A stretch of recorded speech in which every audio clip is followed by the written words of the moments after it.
ሰላም ጤና ይስጥልን የተከበራችሁ አድማጭ ተመልካቾቻችን እንዴት አላችሁ? ትኩረቱን በምርጫው 2018 የሚያደርገውና የተለያዩ ፖለቲካ ፓርቲዎችን ጋብዘን ካወጧቸው የፖለቲካ ፕሮግራሞች እንዲሁ ማኒፌስቶቸው አንፃር የምንጠይቃቸው እንዲሁ የሙግት ሞጋይ ጥያቄዎች የሚቀርብላቸው ማኒፌስቶ ፕሮግራማችን ጀምሯል። የዛሬው አቅራቢ አፈወርቅ እያዩ ነኝ። አብራችሁ እንድትቆዩ በአክብሮት ጋብዛለሁ። የዛሬ እንግዳይ የህዳሴ ፓርቲ ነው። ፓርቲው በተለይም በቀደመው ጊዜ በአዲስ አበባ አካባቢ ይንቀሳቀስ ነበር። በዚህኛው ምርጫ ደግሞ አገር አቀፍ ፓርቲ ሆኗል። በሚኖራቸው ጊዜያትም የተለያዩ ነገሮች እናሳካለን ብለው በፓርቲያቸው የፖለቲካ ፕሮግራምና እንዲሁ በማኒፌስቶቸው ላይ አስቀምጧል። እዛ ላይ ቆይታ እናደርጋለን። ፓርቲውን በመወከል ደግሞ እዚህ የተገኙት የህዳሴ ፓርቲ የህዝብ ግንኙነት ኃላፊና የስራ አስፈጻሚ ኮሚቴ አባል ዶክተር ዮሐንስ ወርቁ ናቸው። ዶክተር እንኳን ደህና መጡ። የፖለቲካ ፕሮግራማችሁ ማኒፌስቶአችሁ ላይ የእንስሳት ሀብትን በተመለከተ የጻፋችሁት ላይ ወተት የሚፈስባት ኢትዮጵያ እናረጋለን አላችሁ። ምን እያላችሁ ነው? መቼስ አንተን አልጠይቅምና ምናልባት እኛ ያልንበት መንገድ በተለያየ መልኩ ሊታይ የሚችል ነው የሚሆነው። እንደምታውቀው ኢትዮጵያ ከምስራቅ አፍሪካም ከአፍሪካም በእንስሳት ሀብቷ በጣም ትልቅ ሀገር ነች፣ ቀደምትም ነች። ግን በዛ ደረጃ ግን በእንስሳት ተዋጽኦ የተሰራበት ስራ የለም። በጣም ጥቂት ነው የተሰራ ያለው። ግብርና ማዕከል አድርገህ ወደ ከተማ ስታመጣው ሙሉ ለሙሉ በመበል ደረጃ የእንስሳት ተዋጽኦን እንደ ሀገር እናዳረሳለን ብለን የምናስበው እሱ ነው እንግዲህ የኛ መነሻ የሚሆነው። ሪሊ በሚባለው ደረጃ ለምሳሌ በሀገራችን በጥናት የተረጋገጠው ኦልሞስት 10% አይሆንም የወተት ተዋጽኦ ሀገራችን ውስጥ ጥቅም ላይ እየዋለ ያለው። ነገር ግን እኛ በዛ ደረጃ የግብርናውን መሰረት አድርገን የምንሰራው ስራ አንዱ እሱ ነው ብለን ስለምናስብ ነው እንደዛ ብለን የተነሳ ነው። ወተት የሚፈስባት ማለት አልተጋነነም። ካለው ሪሶርስ አንፃር ካለው ሀብት አንፃር የተጋነነ አይደለም። እንደውም እኛ ሳነስነዋል እንደውም ብለን የምናስበው የተጋነነ አይደለም። እስኪ በቁጥር ይንገሩኝ፣ ምን ያህል እናመርታለን እያላችሁ ነው? እንግዲህ በተለያየ መልኩ ማየት ይቻላል። ይሄ ነው ብለህ ለምሳሌ የ5 ዓመት የ10 ዓመት ፕላን አለን። በዛው ራሱ የተቀመጠ አለ። የባለሙያዎቹንም አሴት ወስደን የምናስቀምጣቸው ይኖራሉ። በቁጥር ደረጃ ግን ይሄን ነው ብለህ ግን ታስቀምጠው ነገር አይደለም ያለው። ግን ቢያንስ የ10 ዓመት የ15 ዓመቱ ግባችን ላይ ግን ሙሉ ለሙሉ እንደ ሆላንድ ባንሆንም ቢያንስ ለመድረስ እንሞክራለን። ይሄን ምለው ኢትዮጵያ እንግዲህ አጠቃላይ የወተት ምርት በግምት ከ7.1 ቢሊዮን ሊትር በታች እንደሆነ ጥናቶች ያሳያሉ። ከዚህ በተጨማሪ የአንድ ሰው አመታዊ የነፍስ ወከፍ ፍጆታ 66 ሊትር አካባቢ መሆኑ ይታያል። ከዚህ ተነስቶ ነው ወተት የሚፈስባት የሚለው። እንዲያው ይህ ምርጫ ሲመጣ ፖለቲካ ፓርቲዎች የሚገቧቸው ግን ማይተገበሩ እቅዶች አካል ነው ወይ የሚል ጥያቄ ስለሚነሳ ነው። አዎ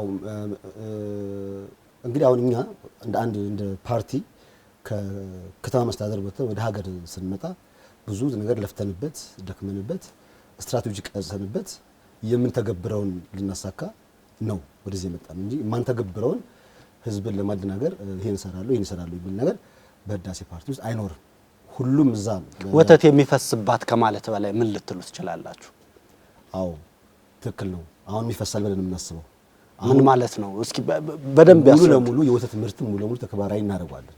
ሙሉ ለሙሉ ኢትዮጵያ ካላት የከብት ተዋጽኦ አንፃር ተግባር ላይ እየዋለ አይደለም ያለው።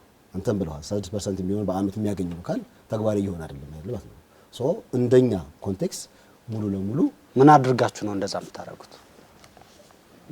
እንግዲህ አሁን ያለው የእንስሳት ተዋጽኦ የቴክኖሎጂው ምን ጋር ያለው መጀመሪያ ከረንት ላይ ያለው የሌሎች ሀገር ዓለማትን ደግሞ ማየት እንችላለን። ስለዚህ አንደኛ ቴክኖሎጂው ማሳደግ ነው አንዱ። ሁለተኛ ደግሞ ዘመናዊ የሆነ በዛ ደረጃ ላይ የሚሰራ የሰው ኃይል ማፍራት ነው። ስለዚህ በዚህ መልኩ ከመጣ ለምን አይመጣም? በስንት ዓመት ነው እሱ የምታረጉት? እሱ ፕሮግራማችን ላይ ያለው ኦልሞስት እስከ 10 እስከ 15 ዓመት ያለው የፕሮግራም መርህ ላይ መነሻ ነው የሚሆነው። ግን በምርጫ ብታሸንፉ በኢትዮጵያ ሕግ መሰረት 5 ዓመት የስልጣን ጊዜ ነው የሚኖራችሁ። በ5 ከተመረጥን ወተት የሚፈስባት የሚለው አገላለጽ እሱ አሁን ህገ መንግስቱ ላይ ራሱ እኛ እንደ ህገ መንግስት ማንቀበላቸው እንትኖች ይኖራሉ። ቢኮዝ አሁን የኛ ሪዮት ዓለም በራሱ ሌላ ነው የሚያሳየው። የመንግስት መቆጣጠር ሌላ ነው የሚያሳየው።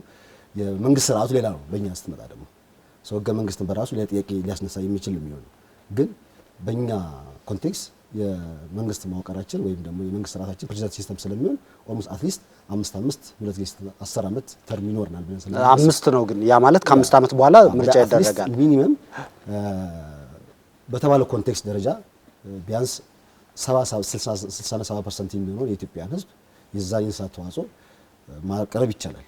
በ5 ዓመት ውስጥ እናንተ በዚህኛው ብንመርጣችሁ በ5 ዓመት ውስጥ ምን ያህል ማድረስ ትችላላችሁ? ምክንያቱም 5 ዓመት ስለሆነ ስልጣን ያው ፕሬዝዳንታዊም ቢሆን በ5 ዓመት ምርጫ ስለሚካሄድ እንግዲህ አሁን እንደ ተጨባጭ ሁኔታዎች ነው የምናየው። የኛ ፓርቲ ሲያይ ብዙ ነገሮችን ኮንሲደር የሚያደርጋቸው ነገሮች ይኖራሉ። የንቃተ ህሊና ይኖራል፣ የሰው ኃይል ይኖራል፣ ብዙ ነገሮች ማንሳት እንችላለን፣ ቴክኖሎጂ ልናነሳቸው እንችላለን። ግን በዛ ደረጃ ግን በ5 ዓመት ግን አትሊስት እንዳልኩት 70% የሚሆነውን ማድረስ እንችላለን። ሌላው የሚነሳው ጥያቄ ምንድነው የፖለቲካ ርዕዮታችሁ? አዎ የኛ ርዕዮተ ዓለም እንግዲህ የተለያዩ ርዕዮተ ዓለሞች አሉ። ሶሻሊዝም፣ ኮሙኒዝም ምናምን የምንላቸው ርዕዮተ ዓለሞች ይኖራሉ። የኛ ርዕዮተ ዓለም ግን ሊበራሊዝም ነው። ሊበራሊዝም የሚመረጥንበት የራሱ የሆነ ክራይቴሪያዎች እና መስፈርቶች ይኖሩናል። የብዙሃነት ሀገር ነች፣ የተለያየ ህዝብ የሚኖርባት፣ የተለያየ ሃይማኖት፣ የተለያየ ቋንቋዎች፣ የተለያየ ማንነት፣ የተለያየ እሴት ያላት ሀገር እንደመሆኗ መጠን ለዚች ሀገር ኮንቴክስት ሊያስፈልጋት የሚችለው ለኛ የምንከተላቸው ሊበራሊዝም የሆነ ርዕዮተ ዓለም ነው የምንከተለው። በጽሁፋችሁ ላይ በማኒፌስቶችሁ ላይ ኢትዮጵያ የብሔር ብሔረሰቦች ሀገር ናት፣ ኢትዮጵያ ባህል ታሪክ ያላት ሀገር ናት የሚል ግምገማን ታስቀምጣላችሁ። እነዚህ ብያኔዎች ደግሞ የቡድንን የሚያመለክቱ ናቸው። እንዲያውም እንከተሏለን የምትሉት የፌዴራሊዝም አወቃቀር ምክንያት ስታደርጉ የቋንቋ ባህልና ማንነትን መሰረት ያደረጉ ጉዳዮች ስላሉ ነው የሚል መደምደሚያ ነው። እንደሚያውቁት ሊበራሊዝም ደግሞ በነፃ ገበያን እናንተ የሚመለከት የግለሰብ መብት ላይ የሚመለከት ነው። እንዴት ነው የምታስታርቁት? በግለሰብ መብት ውስጥ ነው እንግዲህ ቡድን መብት ሊከበር የሚችለው እንጂ በቡድን መብት ውስጥ አይደለም የግለሰብ መብት ልናከብር የምንችለው። ምን ማለት ነው? የግለሰቦች መብት ሲከበር የቡድኖች መብት ይከበራሉ የሚል አይዲዮሎጂ ነው የሚያመጣው። ለምሳሌ አሁን በኢትዮጵያ ውስጥ የተለያዩ ብሔር ብሔረሰቦች አሉ። ግን በዋናነት ብታውቃቸው ቁጥር ጥራ ብለህ እንደው ብንቆጥር 10-15 ቢሆኑ ልንቆጥር የምንችላቸው ግን በጣም ደግሞ መብታችን ይጠበቅልን በዚህ ተገፍተናል በዚህ እንደዚህ ሆናል ብሎ ደግሞ ጥያቄ የሚወስዱ ደግሞ ትንሽ የሆኑ ብሔሮች አሉ በኢትዮጵያ ውስጥ። የነሱ መብት መታየት መቻል አለበት። የነሱ መብት ብቻ አይደለም፣ በዛ ውስጥ ደግሞ የግለሰቡ መብት ደግሞ ይከበራል። ስለዚህ የነዛን ቫልዩ ለመስጠት ነው የሚመጣው እንጂ የቡድን መብት ሌላ ነው፣ የግለሰብ መብት ስታከብር ነው እንዳይሬክትሊ የቡድን መብት። ግን እንዴት ነው እነዚህ ማንነቶችን እኒህ ቋንቋ ባህል ብላችሁ በማኒፌስቶችሁ ላይ ያቀረባችኋቸውን በሊበራሊዝም እንዴት ነው ልደርሷቸው የሚችሉት? አንዱ የሊበራሊዝም አንዱ ጠቃሚ ነገር ይባለው ፓርቱም ይሄ ነው። ሊበራሊዝም ስታደርገው ሶሻሊዝም ስታደርገው ሌላ ነው የሚሆነው። ሊበራሊዝም ግን በቀላሉ ሰዎች ጋር አድሬስ ማድረግ ይችላል። በቀላሉ የሰዎች ማንነት እንዴት ይሄንን ጥያቄ ማነሳው እናንተ በፖለቲካ ፕሮግራማችሁ ላይ ቃል በቃል ኢትዮጵያ ማንነቱ ባህል ቋንቋ ብላችሁ ታነሳላችሁ። ሚዛን አካታች የሆነ ለምሳሌ የሆነ የህዝቦችን የብሔር የቋንቋ የማንነት የሃይማኖት የባህል ብዙነት ገከት ውስጥ ያስገባል። እነዚህ ደግሞ ተናጠላዊ ሳይሆኑ ቡድናዊ ማንነቶች ናቸው፣ ቡድናዊ መገለጫዎች ናቸው። እናንተ እርስ በርሱ የሚጋጭ ነገር አይደለም ወይ? አይጋጭም፣ በጭራሽ አይጋጭም። አብሮ የሚሄዱ ናቸው። አይተህ ከሆነ የኛንም የምንከተላቸው መርሆች ውስጥ ነው ያለው አይደል? መርሆች ውስጥ በደንብ ብታነበው አንዱ ካንዱ የሚጋጭ ነገር የለውም። ለምንድን ነው ወደዛም የመጣንበት መንገድ ምንድነው? እንዳልኩ ነው። ብዙሃነት የተላበሰ ሀገር ላይ ስትመጣ ማንነትን አንድነትን አይደንቲቲን የሚገልጽ ውስጥ መጣ ደግሞ ልታራመድ የሚችለው ርዕዮተ ዓለም የሊበራሊዝም ርዕዮተ ዓለም የሚሆነው በተለይ በእኛ ኮንቴክስት መጣ። ስለዚህ የግለሰቦች መብትና የቡድን መብቶች አይጋጩም፣ አብሮ የሚሄዱ ናቸው። በግለሰብ መብቶች ግን የቡድኖች መብት ግን አትገፋውም፣ ታከብረዋለህ፣ ታሻሽለዋለህ፣ ታስኬደዋለህ። እንግዲህ ሊበራሊዝምን ነው የምንከተለው ብላችኋል። የምትከተሉት የመንግስት አወቃቀርስ ምን አይነት ነው? ያ ፌዴራሊዝም ነው። የመንግስት ስርዓቱ ግን ፕሬዝዳንታል ሲስተም ነው የሚሆነው። ይሄ ማለት ህዝቦች በቀጥታ መሪያቸው የሚመርጡበት ነው የሚሆነው። አትሊስት በየ5 ዓመቱ ተርም ይቀጥላል። አንድ በእኛ ደረጃ የምናስቀምጠው ምንድነው ቢያንስ 2 ጊዜ ሊመረጥ ይችላል። 5 ዓመት 10 ዓመት ቅድም ስላነሳ ነው። ፌዴራሊዝም ስትሉ ግን አሁን ባለው ፌዴራሊዝም ምልከታችሁ ምንድን ነው? አሁን ያለው ፌዴራሊዝም ስርዓቱ በራሱ ጥያቄ የሚያስነሳ ናቸው። የተወሰነውን ብሔር ወርታች አውርዶ የተወሰነውን ከፍ የሚያደርግ ማንነትን የሚጨቁን ብለን ነው የምናስበው። ስለዚህ አሁን ያለው ፌዴራል በራሱ ጥያቄ ምልክት ውስጥ የሚገባ ነው የሚሆነው። ህገ መንግስቱ እኮ ለህዝቦች ህገ መንግስቱ እሱ ራሱ የመጀመሪያ አይተህ ከሆነ ይሄ ህገ መንግስት የብሔር ብሔረሰቦች ምናምን ቀርቀረ ምናምን ይላል። ስህተት ነው እሱ ራሱ በራሱ መጀመሪያ ከመሻሻል ያለበት ከዛ ነው። እንጂ ምን ነው የሚሻሻለው? እሱ በሌላ ጊዜ እናነሳዋለን። ህገ መንግስቱ በራሱ ጥያቄ የሚያስነሳባቸው ምንድነው ጥያቄው? ለምሳሌ አሁን የሚያነሳው የትኛውን ብሔር ብሔረሰቦች ናቸው? እነማን ናቸው ብሔር ብሔረሰቦች እዛ ውስጥ የሚያስቀምጣቸው? የፌዴሬሽን ምክር ቤት አባል ያልሆኑ የሉም እዛ ውስጥ? ያልሆኑት ደግሞ እነሱ ብሔሮች አይደሉም? እነሱ መብት የላቸውም? እነሱ ራይት የላቸውም? የእናንተ አማራጭ ምንድነው? እሱ ነው አየህ። ስለዚህ በፌዴራሊዝም ስርዓት ውስጥ መጣ ደግሞ እነዚህ በራሳቸው እንደ አንድ መብታቸው ሊከበርላቸው ይገባል። ስለዚህ በፌዴራሊዝም ስርዓት ውስጥ ሆነው መብታቸው የተነፈጉ ዶክተር ዮሐንስ እኔ እየጠየቅኩት ያለሁት እናንተ ፌዴራሊዝም የመንግስት አወቃቀር እንከተላለን ብላችኋል። የትኛውን የመንግስት አወቃቀር ነው? እንዴት ነው የምትተገብሩት? የመንግስት መዋቅራቸው ፌዴራሊዝም ይሁን እንጂ የመንግስት ስርዓታችን ግን ምን ብያለሁ? ህዝቦች በቀጥታ መሪያቸውን ይመርጣሉ። እኔ እያልኩ ያለሁት በፕሬዝዳንት ይመራል ወይ አይደለም እያልኩት እሱ ላይ የሚነሱ ጥያቄዎች አሉ፣ እንመጣበታለን።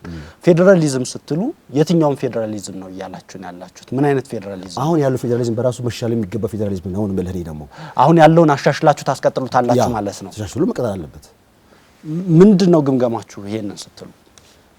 ቅድም የምልህ ነው የሚሆነው። ለምሳሌ አሁን እኮ በፌዴሬሽን ምክር ቤት ስትመጣ ብሔርን ያልወከሉ ወንበር የሌላቸው ብዙዎች እዛ ውስጥ አሉ፣ ያልተወከሉ አሉ። እነሱ መነሳት አለባቸው። በተለያየ መልኩ ደግሞ ለምሳሌ እኔ መብቴ ነው በቋንቋ ልሰራ እችላለሁኝ የሚል ነገር ሊመጣ ይችላል። ግን ሪሊ በፌዴሬሽን ምክር ቤት ውስጥ ያሉት መቀመጫ ያላቸው ግን ሁሉን የኢትዮጵያ ብሔር ብሔረሰቦች ይወክላሉ ብለን ስናስብ አይደለም የሚሆነው። እሺ እናንተ መንግስት ብትሆኑ ምን አድርጋችሁ ነው የምታስወክሉት? በጣም ጥሩ ጥያቄ። የምርጫው እኮ ሂደት አንዱ እኮ ይሄ እኮ ነው። ፕሬዝዳንት ሲስተም ነው ካልኩኝ እኔ ግለሰቦች መሪያቸውን ይመርጣሉ ካልኩኝ እያንዳንዱ ምርጫ መምረጥና በፌዴሬሽን ምክር ቤት ውክልና ማግኘት የተለያዩ ሀሳቦች እንደሆኑ ይረዳል። እሱ ሁለቱም ይታወቃል። ስለዚህ እንዴት አድርጋችሁ ነው በፌዴሬሽን ምክር ቤት ያላችሁን ተሳትፎ? ለምሳሌ ወንበሩ ማሻል ሊሆን ይችላል። ያለው ወንበር አሁን ፌዴሬሽን ምክር ቤት ያለው ወንበር አለ አይደል? እሱ ወንበሩ በራሱ ጥያቄ የሚያስነሳ ነው ያለው። ያኔ ነበር በቁጥር ነው የሚወከለው። በቁጥር ይወከላል። እናንተ በምን ታረጉታላችሁ? በቁጥር ይወከላል። ግን እያንዳንዱ ብሔር ግን ማንነትን አይደንቲ የሚያሳይ ግን መግባት መቻል አለበት። የምክር ቤት ውስጥ መግባት መቻል አለበት። ያልገቡ የምትሏቸው የትኞቹ ይኖራሉ? እኛ የምናውቀው እኮ አሁን 50 ምናምን አይደለም እኮ ያለው 80 ምናምን ከዛ በላይ ብሔሮች ማለት ኢትዮጵያ። ስለዚህ እነዛስ አድሬስ መደረግ የለባቸው? ስንት ክልሎች ይኖራሉ እናንተ ብትመረጡ? ናቸው ጥያቄ ብዙ ጊዜ ለእንትኖች ተጠቃላችሁና ለዚህ ለተቋም ያው መንግስት ስለምትሆኑ ነው ማወቅ እንድንችል።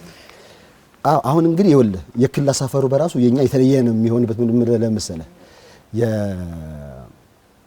አሁን ያለው ክልል በራሱ እንደ ክልል ማናይባቸው ነገሮች ሊሆኑ ይችላሉ። ለምሳሌ እኛ ክልል ፎርም እናደርግ ብንል ወይም ስናደርግ አንደኛ በአካባቢ ኤሪያ የሚኖሩትን ባህላቸውን ቋንቋን ቤዝድ ሆኖ አይደለም። አሁን ያለው የክልሎች ሁኔታ ተኮነ ቋንቋን ቤዝድ ሆኖ ነው ያለው። አማራ፣ ትግሬ፣ ኦሮሞ ያልን የሚቀጥለው ቋንቋን ቤዝድ መሰረት ያደረገ ነው። የኛ ግን እንደዛ አይደለም የሚሆነው። እንዴት ያለ ነው? ለምሳሌ የኢትዮጵያ መልክዓ ምድሮች አሏቸው አይደለ? በወንዝ ሊሆን ይችላል፣ በባህል ሊሆን ይችላል፣ በእሴት ሊሆን ይችላል። በአንድ ኤሪያ ውስጥ የሚመጡ ናቸው እንደዛ የሚሆኑት እንጂ ይሄ ቦታ ላይ የኦሮሞ ተናጋሪ ነው ስለዚህ ወደ ኦሮሚያ ክልል ግባ፣ ይሄ የአማራ ነው ወደ አማራ ግባ የሚል ነገር የለም። እንዴት ነው የምታረጉት? በግልጽ ስናስቀምጠው ምን ብለናል መሰለህ? እዛ ላይ ወደ ክልል ስንመጣ ይላል እኮ እዛ ላይ የህዝቦች የብሔረሰቦች ቋንቋ፣ ሃይማኖት፣ የባህል የብዙሃን ግምት ውስጥ ያስገባ ስለሆነ የኛ ደግሞ አይተህ ከሆነ ኢትዮጵያ በራሷ ደግሞ የተለያየ ጂኦግራፊካል ካርታ ነው ያላት። ሶ አንደኛ ጂኦግራፊካል ካርታውን ይዘህ ነው ክልሎችን ፎርም የምታደርጋቸው። ጂኦግራፊካል ካርታ ማለት በዛ ውስጥ ብዙ ብሔሮች ሊኖሩ ይችላሉ። ለምሳሌ አሁን በኦሮሚያ ክልል የከሚሴ ምናምን ወይ በአማራ ክልል የከሚሴ ምናምን ልዩ ዞን ይባላል። እሱ አይደለም አሁን እኛ ጋር። ለምሳሌ በኦሮሚያ ክልል የሰሜን ሸዋ ምናምን አማራ ክልል ይባላል። እሱ አይደለም እኛ ጥያቄ ነው። በዛች ባለችዋ በጂኦግራፊካል ኤሪያ ውስጥ በወንዝ ሊሆን ይችላል፣ በእምነት ሊሆን ይችላል፣ በተለያየ የኢትዮጵያ ጂኦግራፊ ስለምታወቅ እሱን መሰረት አድርገህ ነው ክልሎችን በዛ ውስጥ አብሮ የኖር ህዝብ አብሮ መቀጠል መቻል አለበት።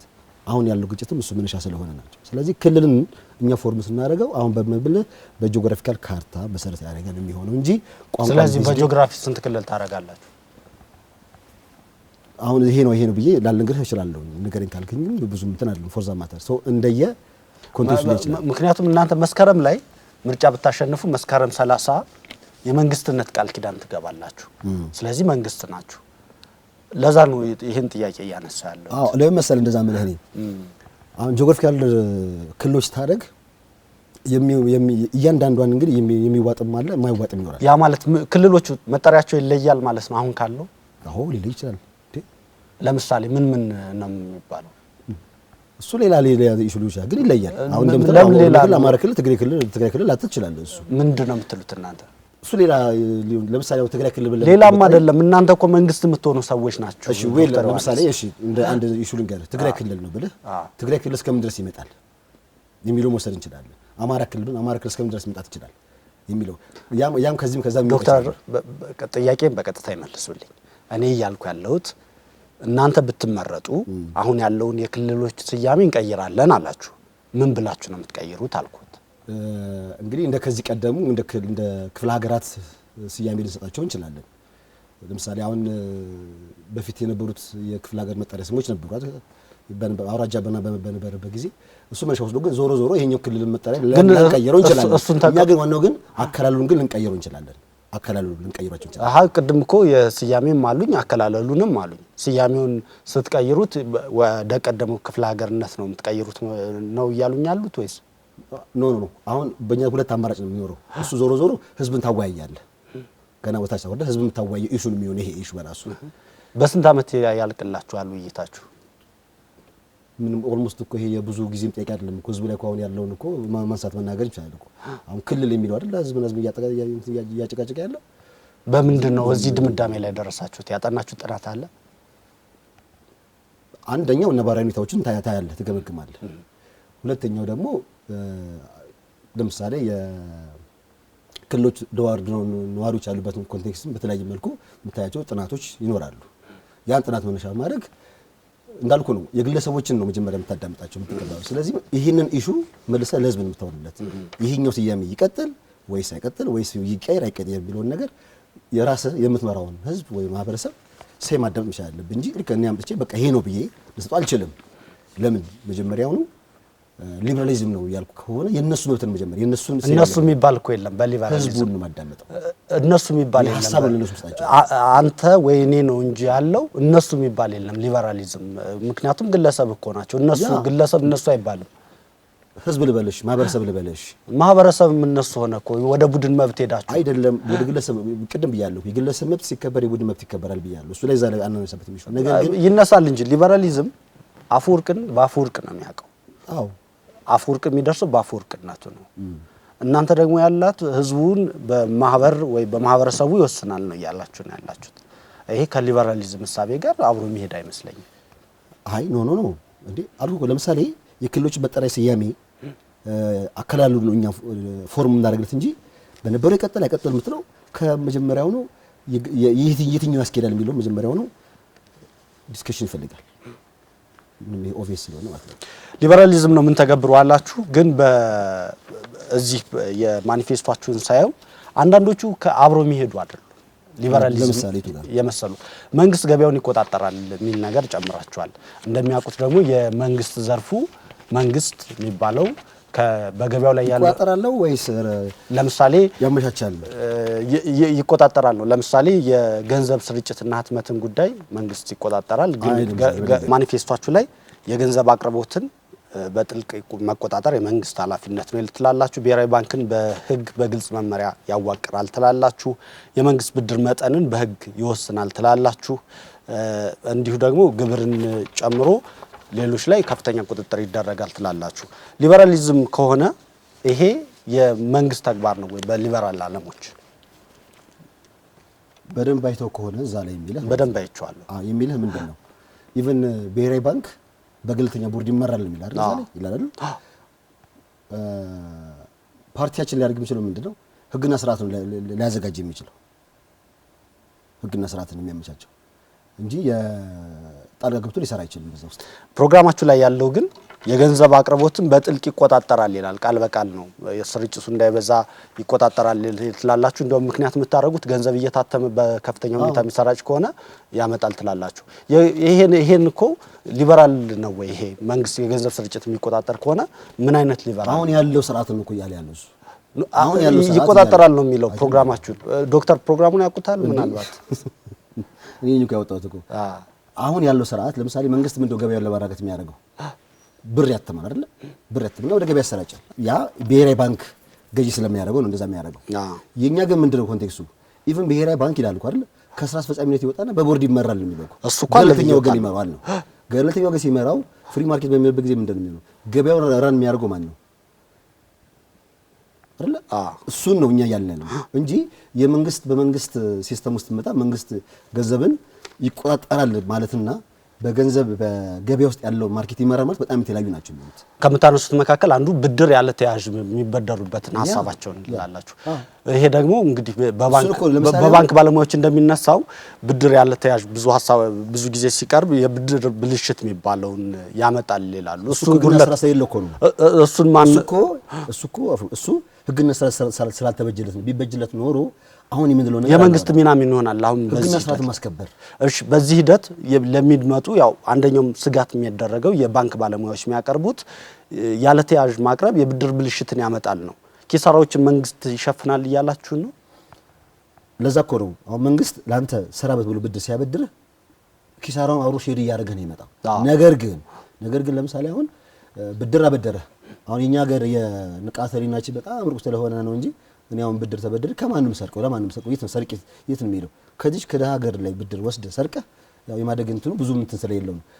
ይሄ ነው አዌርነስ ያስፈልጋል። ምን ለዛ ነው ለኛ ሀገር የግል ባለሀብቱ የሚገባ ከሆነ ብድር የምታመቻቸለት ከሆነ አንተ እንደ መንግስት ስርዓት መዘረጋለት በዚህ ስርዓቱ ሂድ ነው የምትለው። በዛ ስርዓቱ ሄዶ ግን ሀብትና ገንዘብ እንዲያፈራ ነው የምናደርግለት እኛ። ይሰርቃል አይሰርቅም የባንክ ባለሙያዎች የሚሏቸው ነገሮች አሉ። በተወሰነ ደረጃ ነው ኢኮኖሚስት ነው የምናውቃቸው ነገሮች ይኖራሉ። እንደዛ ስጋቶች ግን ይዘግን ያን ስጋት ይዘግን አንተ እዚህ ጋራ ኢንቨስትመንቱን እንዲበላሽ አታረጋው። ኢንቨስትመንቱ ይኖራል ግን ሊመጣ የሚችለው የብድር ብልሽትና ሌሎች ስለሆነ የመንግስት ሚና ምንድነው? ያን ስጋት ተግባር ይዘህ ስራም ገዚህ ጋር ኢንቨስትመንቱን ግን አንተ አታረጋው። ለዛ ነው ብድር ስታመቻችለት አልኩ። አሁን የውጭ ባንኮች እኛ ጋር እየገቡ ነው ሊገቡ ነው። ሊያበድሩ የሚችሉት ያንተን መኪናና ቤት መያዣ ይዘው ላይሆን ይችላል። ሐሳብ በራሱ ወደ ገንዘብ መቀየር የሚችል ከሆነ በተለያየ መልኩ ሊያበድሩ ይችላሉ። የኛ ሀገርን ፖሊስ እንደዛ መሆን መቻል አለበት ነው። በዚሁ ፕሮግራማችሁ ላይ የማኒፌስቶአችሁ ላይ የኮሜርሻል ብድርን መንግስት መበደር ይችላል የሚል ነገር አምጥታችኋል። ሲጀመር መንግስት ምን ሊያረግለት ነው የኮሜርሻል ሎን የሚወስደው? ልክ እንደ ግሉ ሴክተር መንግስት እንደ አንድ የገበያ ተዋናይ ሊሆን ይችላል። ነገር ግን የኮሜርሻል ብድሩን በተለያየ መልኩ ስራ ላይ ውለዋል። መንግስት በገበያው ላይ ሚና ይኖረዋል እያሉ ነው አይደለም? ተዋናይ ይሆናል ሲሉ ማለት ነው። ያማ ቶታሊ ከሊበራል እየወጣ ነው የሚኖረው። ምን ማለት ነው? ለምሳሌ አሁን የኮሜርሻል ብድሮችን ሲፈጠር ወይ ሲያገኝ የሚሰራቸው የልማት ስራዎች አሏቸው አይደል? መንግስት ራሱ እንደ መንግስት የሚሰራቸው የልማት ስራዎች አሉት። መንገድ ሊሆን ይችላል፣ ኤሌክትሪክ ሊሆን ይችላል፣ የተለያየ ስራዎች ሊሰራ ይችላል። ዞሮ ከህዝብ የሚሰበስበውን ታክስም ለዛ ለጤናው ለትምህርቱ ለምኑ ነው የሚያውለው። ከዛ ጋር አብሮ ሊሰራ የሚችላቸው ናቸው እንጂ በዛ ደረጃ የተለየ ነገር ያኖሩት አይደለም። ኮሜርሻል ሎን ግን በባህሪው ይሄ የንግድ ብድር በሀገራት ላይ ከፍተኛ ጫና ያመጣል፣ የኢኮኖሚ መንኮታኮትም ያመጣል የሚሉ ጥናቶች አሉ። በተለይ በአፍሪካ በጣም በርካታ ጥናቶች እሱን ያሳያሉ። የኢትዮጵያ መንግስት በቅርቡ እያደረገ ያለው ንግግርም ምናልባት ሰምተው ከሆነ እነሱን አይነት ስጋቶች የሚያመጡ ናቸው። አዎ፣ ግን ስጋቱ ሊኖር ይችላል ካለው አዌርነስ ካለው የግንዛቤ ማነስ ሊሆን ይችላል ብዬ ነው የማስበው እንጂ ትመስት ግን ያስፈልጋል። ኮሜርሻል ብድር አቅርቦት የለም ብለ መንግስት ያው ነው መንግስትም እኮ እያለ እኮ ነው አይደል እንደ ስጋት ነው የሚያስቀምጡ እንጂ እኮ አልተወም እኮ አይደል። ያው አራጣ መንግስት ይበደራል ነው በጣም ከፍተኛ ወለድ ስላለው። አንዳንዴ ሀገራት ለምሳሌ የኬንያን የሚያስታውሱ ከሆነ የባቡር መንገድን ለሌላ ሀገር አሳልፎ እስከ መስጠት ድረስ የደረሰ ውሳኔ ያስወሰነ ስለሆነ በሌሎች ሀገራት ላይም ከፍተኛ ጫና ያመጣ ስለሆነ ምን ልታረጉት ወይ እሱ እኮ ነው አሁን ይኸውልህ ሙስናና ኮራፕሽን ባለበት ሀገር ውስጥ አይደለም ከዚህ በላይ ኪሳራም ሊመጣ ይችላል። አየህ አሁን የመንግስት ግን አደገኛ ስለሆነ ብድሩ በባህሪው የመንግስት ሚናው አልኩ ለዛ የመንግስት ሚናው ስርዓትና ህግ ማስከበር ስለሆነ በሙስና የተበላሽ አሰራር የምታስተካክለት ከሆነ አሁን አንተ ያልከውን ስጋት ልቀርፍ ይችላል።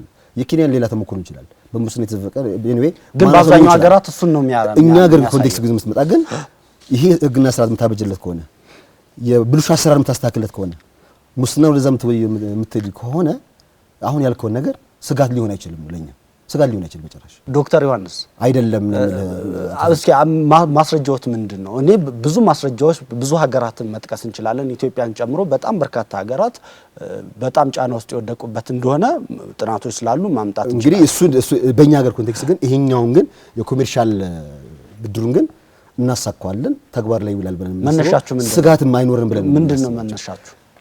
በርካታ ባክግራውንዶች ሊኖሩ ይችላሉ። እንደገና ሀገራችን ወደፊት ከምትሄድበት አንፃር ደግሞ ልናየው እንችላለን።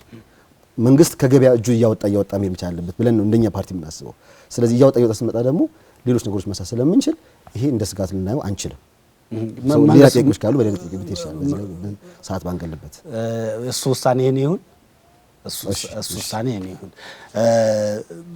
የኔ ጥያቄ ምንድነው በጣም የብድር ጫናን ጨምሮ ሌሎች ጫናዎች ያው ለምትሉት እድገት እንቅፋት ሊሆን ይችላል።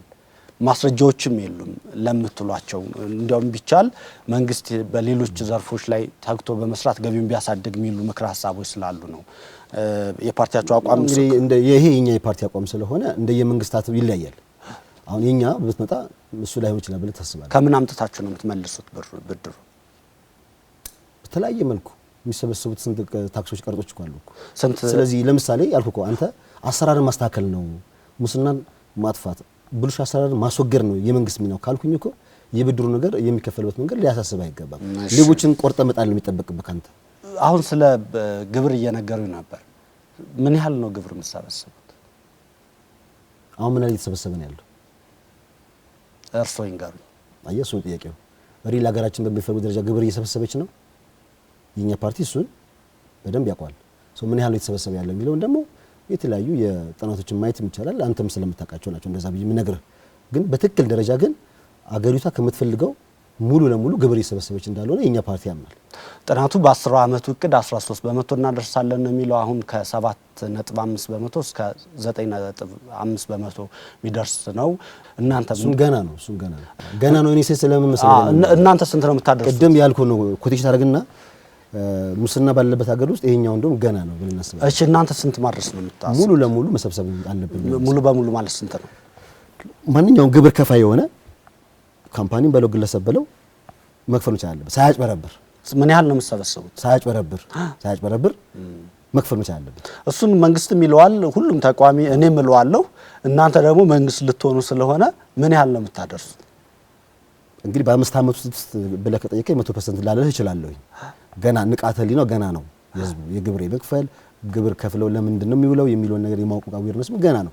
አንዳንዱ ቢያቅም ለመተግበር ፍላጎትም የለውም። ያው ሰልፊሽነቱ ስለሚበዛ ማለት ነው። ስንት ነው ግን እቅዳችሁ? እንግዲህ የ10 ዓመቱን እቅድ ብለህ ታስብ ትችላለህ። ግን የ5 ዓመቱ ኦልሞስት 50% ከደረሰ ከዛ በላይ ሊያስኬድ ይችላል። ይሄ ግን በዜጎች ላይ የኑሮ ጫና ያመጣል። ምንድን ነው ለምሳሌ ግብር መክፈል መብትህ አይደለም፣ ግዴታ ነው። ግብር ስትከፍል ያ ግብር ለሚፈልገው ዓላማ ላይ የመዋል ግዴታ ያለበት መንግስት ነው። አሁን እየሆነ ያለው ምን መሰለህ? የኑሮ ንረቱን ያባሰው ሌሎች በርካታ ምክንያቶች ስለሚኖሩት ናቸው እንጂ ከኑሮ ጫና ጋር ምን ያገናኘዋል? ይሄ አንተ ግብር መክፈል ግዴታ ነው ያለበት። በተከፈለበት ገንዘብ ግን መንግስት የሚፈልገው ልማት መስራት ደግሞ ግዴታ አለበት። ግብርን ከፍለህ መጠየቅ ነው ያለበት እንጂ ከኑሮ ጫና ጋር ምን ያገናኘዋል? ያው ተጨማሪ ግብር እንዴት ይሆነ? ለምሳሌ የሰራተኞችን ምን ያህል ታረጉታላችሁ? አሁን እየተሰበሰበ አይደለም ብለውኛል። እኔ ለምሳሌ 35% ከደሞዝ ይከፍላለሁ። ስንት ያረጉልኛል? እኔ 5% አይደለህም። አይ ምን ያህል ያረጉ? ለምን እልሃለሁ? ይሄ ነው ቢኮ ለምሳሌ አይ እንጨምራለን እያለ ግለሰብ ያልኩት እናንተ ስለ ግለሰብ ስለምናወራ ነው ስለማሰብ። ነገር ግን ለኔ ስንት ይቀነሰኛ አይደለም እኮ እኔ ለሀገር የምሰራው ሌላ ጥያቄ እንዳለው። አይ አሁን ሐሳባዊ እያደረግነው ሳይሆን ዶክተር ስለኔ እያወራን ነው። እናንተ ስለ ግለሰብ አይደል? ያንተ ኑሮ ጫና የሚቀንሱ ነገሮችን መቀነስልህ እንጂ አገሪቷ መክፈል የሚገባህን ግብር ግን ትከፍላለህ። ልጨምር እችላለሁ ማለት ነው። ልጨምርም ይችላል፣ ልቀንስም ይችላል። እሱ ዋናው ነገር ግን ምንድነው? ያጠናችሁ ጥናት አለ ዶክተር? አገሪቷ የሚፈልግባት ግብር አለ፣ እሱን ትሰበስባለች። ያን ሰብስባ ያንተን ኑሮ ጫና የሚቀንሱ ነገሮች ግን የመስራት የመንግስት ግዴታ ነው የሚሆነው። የግብርናውን ክፍለ ኢኮኖሚ ሌሎች አማራጭ የማኑፋክቸሪንግ ክፍለ ኢኮኖሚን ጨምርበትና በኢኮኖሚ ውስጥ አምራች ዘርፉም ድርሻ ይኖረዋል ብላችኋል። መነሻችሁ ምንድን ነው ዶክተር? የትኛውን አሁን ግብርናን መሰረት ካደረገው እድገት ሌሎች አማራጭ የኢኮኖሚ ዘርፎች እናመጣለን ተናገሩ። የኢንዱስትሪው ነው አምራች ዘርፉን ያልኩት እሱ ነው። እሺ ምንድነው የምታረጉት? የግድ ግብርና ምርት ባደገ ቁጥር የኢንዱስትሪ ምርት ያው ኢንዱስትሪ ከየት ነው ግብአት የሚወስደው? ከግብርና አይደል የሚወስደው? ከኢንዱስትሪ ከዛ ነው የሚወስደው፣ ከግብርና ልማት ነው የሚወስደው።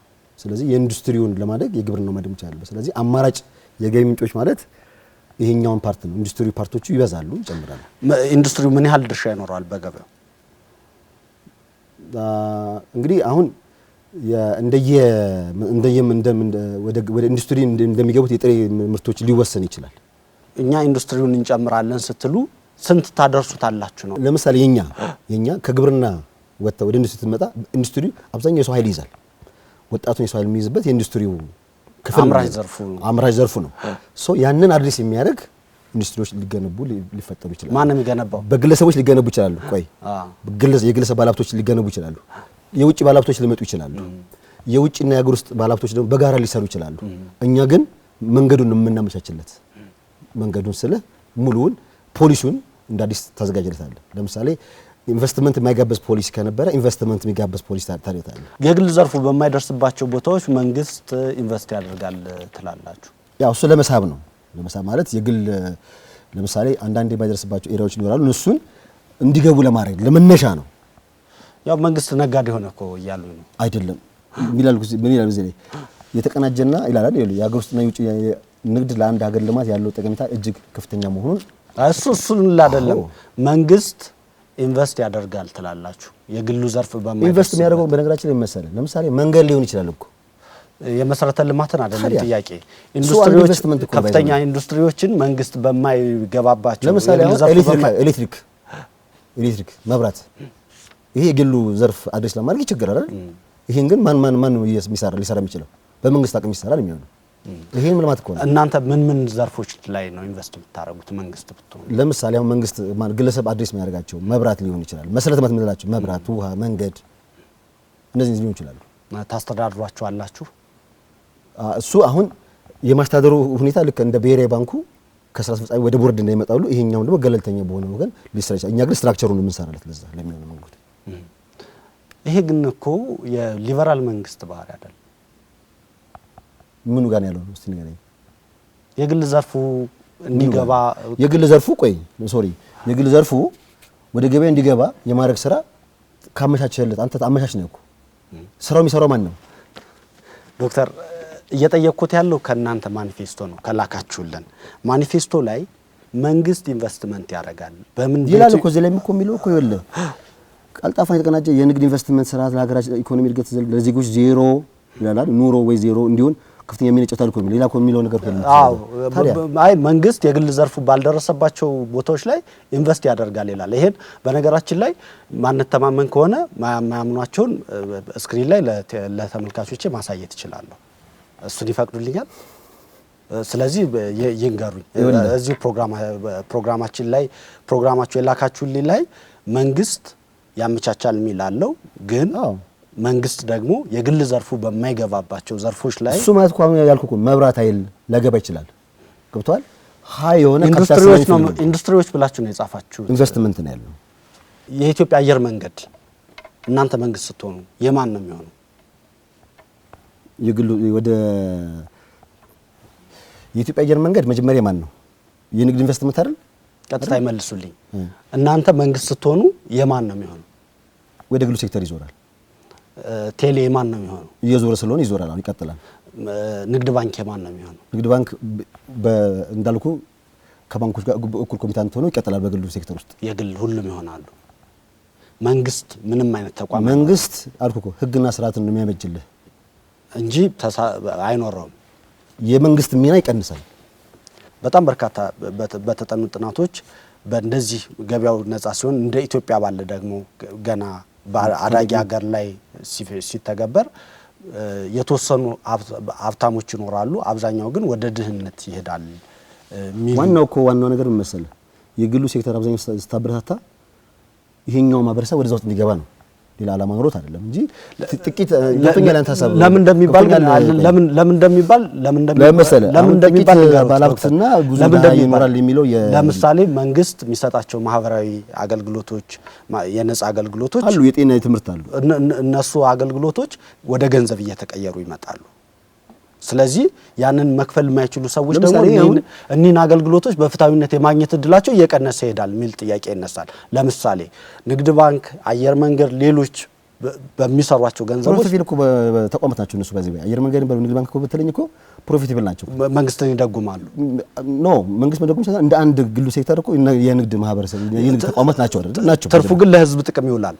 በኋላ እኮ እናንተ ለሀብታም ሰጧቸውና የሀብታም ነው የሚሆኑት። እሱ ደግሞ በተለይ ዝቅተኛ ገቢ ያላቸው ሰዎች እንዲጎዱ ያደርጋል ሚል ሳይንስ ነው። በነገራችን ላይ በጣም ብዙ እዚህ ላይ ተጻፉ ጽሁፎች ስላሉ ነው የምጠይቆት። እሱ ነው አሁን እኛ ይኸውልህ ይሄኛው ያኛው ማህበረሰብ ወደዚህ እንዲመጣ ነው የምፈልገው። አሁን ጥቂት ሀብታሞችና ብዙ ድሃዎች ይኖራሉ የሚል ያው የዓለም ኮንቴክስት አለ። እሱ ሌላ ጥናት ሊሆን ይችላል። ነገር ግን እነዛንም ያማከለ ስርዓት ከዘረጋህለት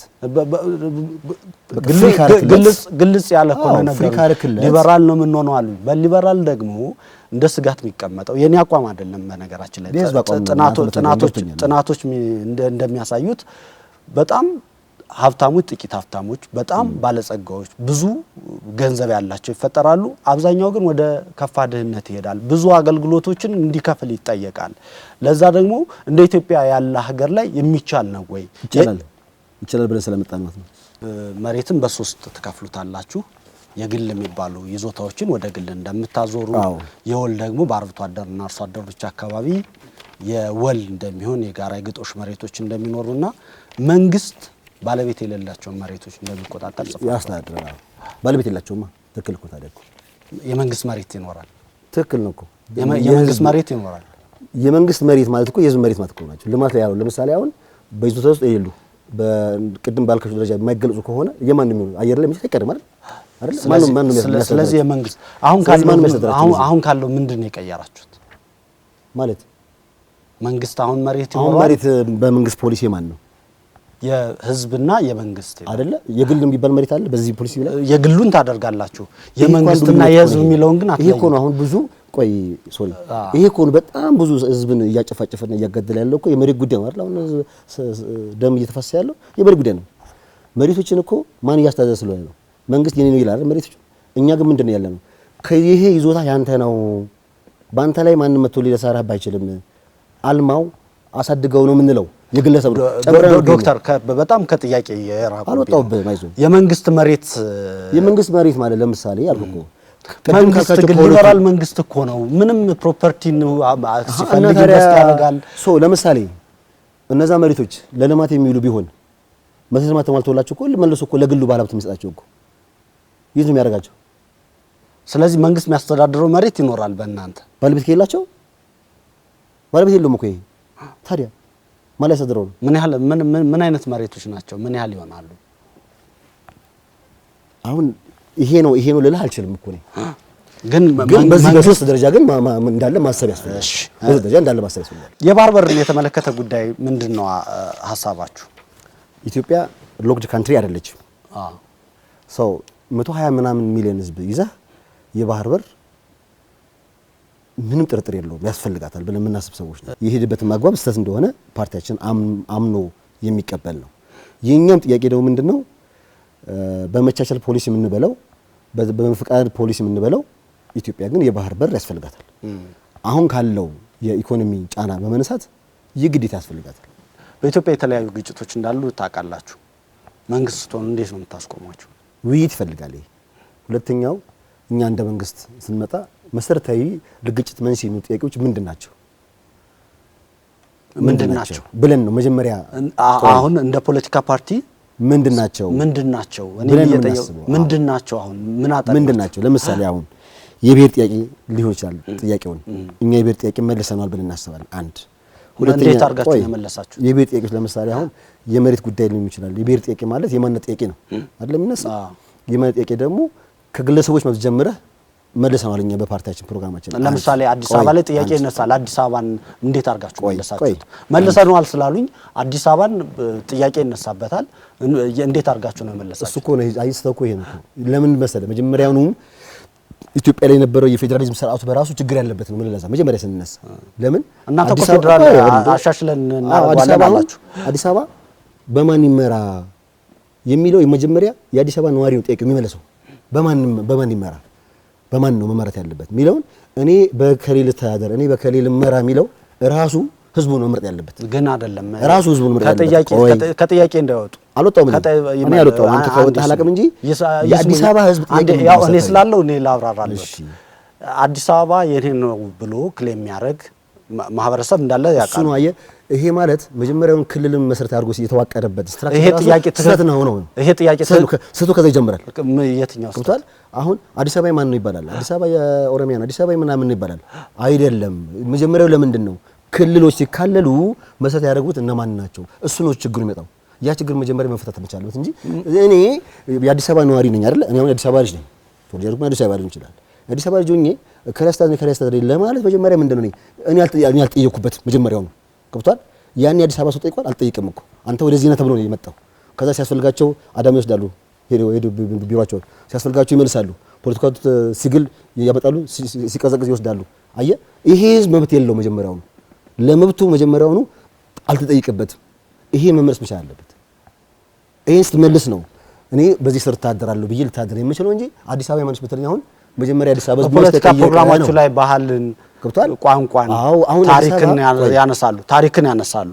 እነዚህ ሰዎች ደግሞ እርሶ ያሉት እናንተ የምታነሱትን ባህል፣ ቋንቋና ታሪክ ያነሳሉ። አብሮ የኖር እሴትን ታሳቢ ታደርጋለህ።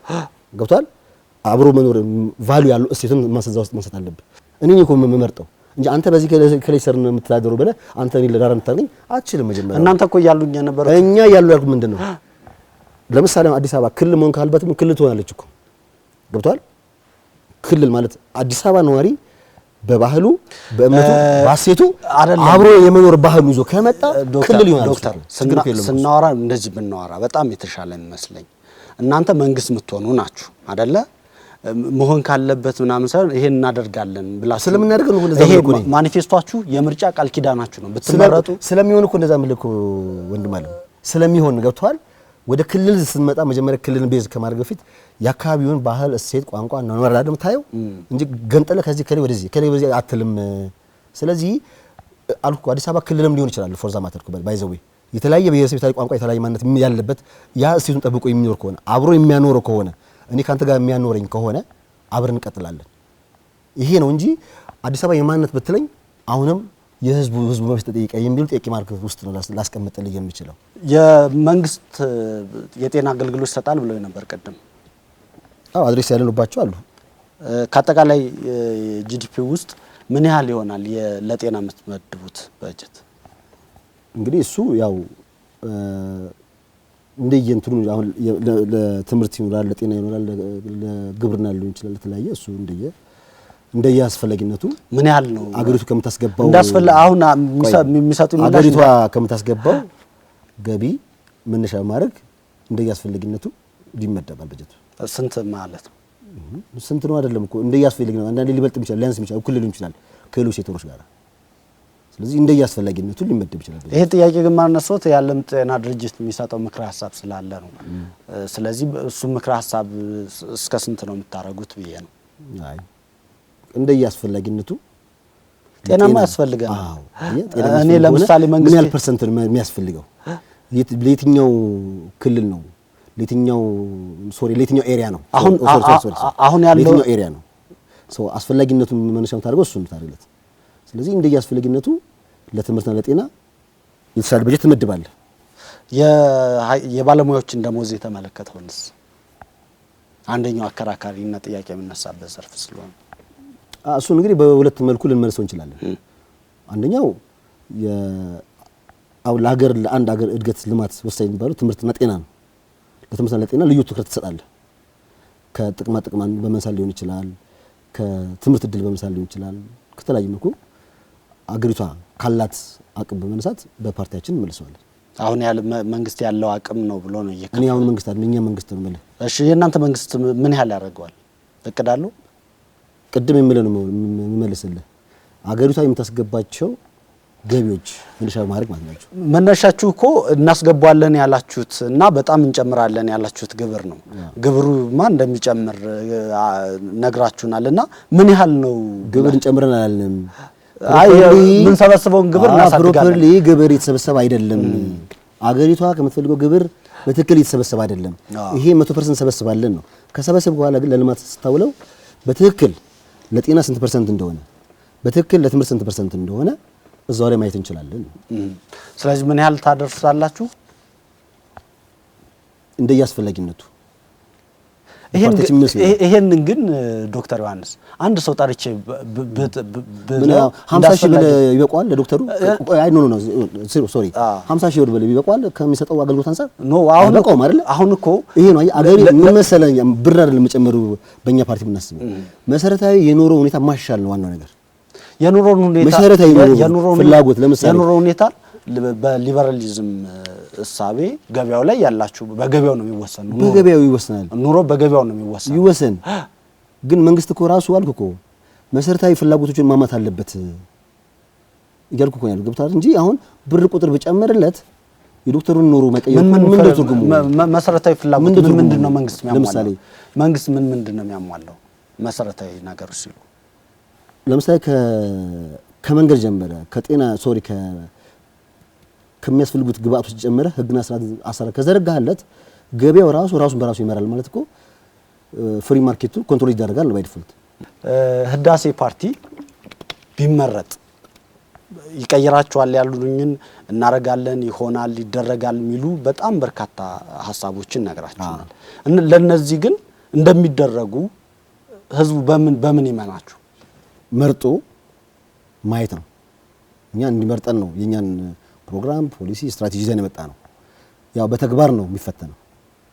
ስለዚህ እርግጠኛ ሆነን እነግርሃለን ተግባር ላይ እናወራዋለን። ህዝቡን በዛ ደረጃ ሊያምነን ይገባል። ካልሆነ ደግሞ ቀጣዩ ደግሞ ህዝብን መንግስት የሚመርጠው የሚሽረው ህዝብ ስለሆነ አልሰራለኝም ካለ ደግሞ ሌላ መንግስት መምረጥ ይችላል። በእኛ ኮንቴክስት ግን እናገለግላለን ሳይሆን የጻፍነውን ነገር ተግባራዊ እናደርገዋለን ብዬ ነው ማስበው። ህዳሴ ፓርቲ ባለፉት ጊዜያት በኢትዮጵያ ብዙ ትርምሶች ብዙ የጸጥታ ችግሮች ሲኖሩ ትንፍስ ብሎ ያውቅም ሰምተነው አናውቅም። ምንድነው ማሳያችሁ ትንፍስ ብሎ ያውቅም ማለት? መግለጫ ለምሳሌ እኔ ማህበራዊ ሚዲያችን ላይ ብዙ መግለጫዎች ወደ ኋላ ሄድና ማለት ነው። በነገራችን ላይ ምን መሰለህ ህዳሴ ፓርቲ ሀገራዊ ፓርቲ ሆኖ ዘንድሮ ነው ዘንድሮ አይተዋል እያሳየሁ ነበር። ካንዲትም አማውንታችን ራሱ አሁን እንደ አዲስ አበባ ሙሉ ወንበር ላይ አለን 78 ወንበሮች ላይ አሉ። እንደ ክልል ደግሞ ሁሉም ላይ አለን። ኦልሞስት ከ500 በላይ ካንዲቶች ነበሩ። ከዛ ፊት እኛ ግን ክልል ላይ ነበር ከተማ አስተዳደር ላይ ነበር ነው። አይተህ ከሆነ አብዛኛው የኛ ሜምበሮች ወጣቶች ናቸው። ኦልሞስት ማለት ይቻላል አብዛኞቻችን ወጣቶች ሴቶች ያው ምሁራን ብለን ራሳችን ብናስበው ባናስበው ግን በዛ ደረጃኛ ስንሰጥ የነበራቸው መግለጫዎች ግን አይታቸው ከሆነ በክልል በከተማ መስተዳደሩ የቴሌቪዥን ጣቢያዎች ማየት ይቻላል። በተለያየ መልኩ ይስጣናቸው ጋዜጠኞች አሉ። በተለያየ መልኩ እነሱ ማየት ይቻላል። እንደ ሀገር ለመስጠት ግን አሁን ከዚህ በኋላ ግን እንችላለን። እንደ ክልላችን የአዲስ አበባ ፓርቲ ሲሆን ስለሌላው ኢትዮጵያ አይመለከተው ያሉ ነው አይደለም። እሱንም ደግሞ አይተህ ከሆነ ደግሞ ወደ ኋላ ደግሞ ይኸውልህ ስለ ተለያዩ ስለ ኦሮሚያ ክልል ስለ አማራ ክልል የተነሱ ግጭቶች አሉ። በዛ ላይ የሰጠናቸው መግለጫዎች ደግሞ ወደ ኋላ ሄድና ያቸው በግጭቶቹ ላይ ግን የእናንተ አቋም ምንድነው? አስፈላጊ እንዳልሆኑ ብቻ ሳይሆን አስፈላጊዎች አሉ። ለዚህ ሀገር አስፈላጊ ሲጀመር ግጭት ኤኒዌይ ግን አሉ መግለጫዎች በደንብ አላያችሁ እንጂ አሉ። እኔ ፌስቡካችሁን አይቻለሁ። ፌስቡክ ላይ ላይሆን ይችላል ብቻ ሳይሆን ፌስቡክ ላይም አሉ። እንደገና ወደ ኋላ ሄደ ደግሞ አልኩ እኮ የዛሬ 2 ዓመት 3 ዓመት 2015 16 የነበሩትን ብታይ ደግሞ ታያችኋል። 2016 እስከ ዛሬ ግን የት ነበራችሁ? አላያችሁም? መልኩ ለዛ መግለጫዎችን አላያችሁም እንጂ አሉ። እኔ አይቻለሁ። እንዲያውም ህዳሴ ፓርቲን በጣም ብዙ ፈልጌያለሁ የላችሁም እና አሁን ነው ምርጫ ላይ ምናልባት እየሰማ እንግዲህ አዲስ ስለሆነብህ ሊሆን ይችላል። ገና ከተመሰረተ ገና 5 ዓመት አይደል ፓርቲ አይደል 5 ዓመት እኮ 2013 ነው ስራ የጀመረው ፓርቲያችን። ይሄ ሁለተኛ ምርጫችን ነው። የመጀመሪያ ምርጫ ያንን ያለው ሁለተኛ ምርጫችን ነው። በ5 ዓመት ልታርግ የምትችለው አገርን ሚናኩ መግለጫዎች እንሰጣቸዋለን እየሰጠን ስለነበረ ነው። አሁን ግን በተጠናከረ መልኩ በተደራጀ መልኩ ነው። አሁን ደግሞ እንደ ሀገር ነው ሳይሆን እንደ ከቀናት በፊት ትግላችን ከመንግስት ጋር ብቻ አይደለም የሚል መግለጫ አውጥታችሁ ነበር። ከማን ጋር ትታገላላችሁ? ያው ከደህንነት ጋር ከኑሮ ጋር ነው። ሌላ ከምን ጋር ትታገላላችሁ? ግን እናንተ ሌሎች ብላችሁ እናንተ ያየበት በሌላ አንግል ሊሆን ይችላል ነው እንጂ እኛ ከተለያየ መልኩ ልናየው ይችላል። መግለጫችሁ ላይ በተራ ቁጥር 4 ሌሎች ኃይሎችን ስለሚያነሳ የውጭ ኃይሎችን ልናነሳ እንችላለን። ጣልቃ ገብተው ሀገራችን ለምሱ የሚችሉ በርካታ ኃይሎች ስላሉ ለነሱ መልስ ሊሆን ይችላል። እሱ በኢትዮጵያ ግጭቶች የውጭ ኃይሎች አሉ ብለው እነማን አሉ? ምን ይታወቃሉ? ይሄ ነው ብዬ ላልነግርህ እችላለሁ። የግብጽ ልልህ እችላለሁ፣ የሻዕቢያ ልልህ እችላለሁ። ግን ስላለ ነው ለምን ነው እኮ ባይዘው እሱ በሰንቅ ያለ እነሱ ነው። ከመንግስት ጋር ብቻ ሳይሆን ከነዚህ ሀገራት ጋርም እየታገለን ፓርቲው እያላችሁ ነው። አዎ እንደ የውጭ ኃይል ሀገራት ላይ ምን ያደርግልሃል ስታስበው? ለምን እጅ ትዛለህ? ለምን ወደ ውስጥ እንዲገባ ታደርገዋለህ? ለምን ታመቻችታለህ? ስለዚህ ትግራችን ከመንግስት እንደ መንግስት የምንታገለው ይኖራል፣ እንደ ውጭ ያለ ደግሞ ሊኖር ይችላል። ህዳሴ ፓርቲ በኢትዮጵያ ምን አይነት ፖለቲካ እንዲመጣ ነው የሚፈልገው? የፖለቲካ ምህዳሩ የሰፋ በነጻነት ሰዎች ሀሳባቸውን የሚገልጹበት ፖለቲካ ምህዳሩ እጅግ ለሰዎች ምቹ የሆነ እንዲሆን እንፈልጋለን። ልክ እንደና እንዳንተ የሀሳብ ክርክር እንዳለው ማለት ነው። የመጨረሻ በሀሳብ የበላይነት ነው አክቹሊ እኛ የምናምነው። ስለዚህ የተሻለ ሀሳብ ይዞ የመጣ ፓርቲ የተሻለ እድሎች ይኖርታል ተብሎ ያው ምህዳሩ የማስፋት ስራ ነው ፖለቲካ ላይ የምናስበው። አንድ የቃል ስጦት ስለ ለተመልካቾች መንገር የሚፈልጉት ሀሳብ ካለ? እንግዲህ ህዳሴ ፓርቲ እንደ ህዳሴ በጣም ብዙ እቅዶችና ፕሮግራሞች፣ ራዕዮች ይዞ የመጣ ፓርቲ ነው። የተሻለ ሀሳብ ይዞ መጥቷል። የተሻለ ፕሮግራም አለው። አገሪቷን አንድ ሳይሆን 2-3 ስቴፕ ወደፊት የሚያሻገር ይዞ ነው የመጣውና ምረጡ፣ ትጠቀማላችሁ። አላስኩትም እንጂ አይ ቲንክ የኛ የምርጫ ምልክታችን ባይዘው ሞባይል ነው፣ በእጅ ያለው ሞባይል ማለት ናቸው። እሱን የሚመረጥበት የራሳችን ሪዝንና ምክንያት ስላለን ናቸው። ዘመኑ ወደዛ እየሄደ ወደ ቴክኖሎጂ እየሄደ ስለሆነ እሱን መነሻን ይወሰድ ነው። ስለዚህ በሞባይል ዘመን ውስጥ እያለን ደግሞ ለዚች ሀገር የሚያስፈልጋት ለውጥን የሚሰራ ለውጥን የሚደግፍ የሚያበረታታ በኑሮም የተሻለ ስራ ይዞ የመጣ በተለያየ በኢኮኖሚውም በኢንዱስትሪውም በወጣቶችም በሴቶችም በጤናም የተሻለ ሀሳብ ይዘን መተናል። ምረጡን እንሰራለን፣ ለውጥ እናመጣለን የሚል ሀሳብ ነው ያለኝ። ተመልካቾች የተከታተላችሁት ማኒፌስቶ ዝግጅትን ነበረ። እንግዲህ ደግሞ የህዳሴ ፓርቲ የህዝብ ግንኙነት ኃላፊ ዶክተር ዮሐንስ ወርቁ ናቸው። ዶክተር ዮሐንስ አመሰግናለሁ። አመሰግናለሁ።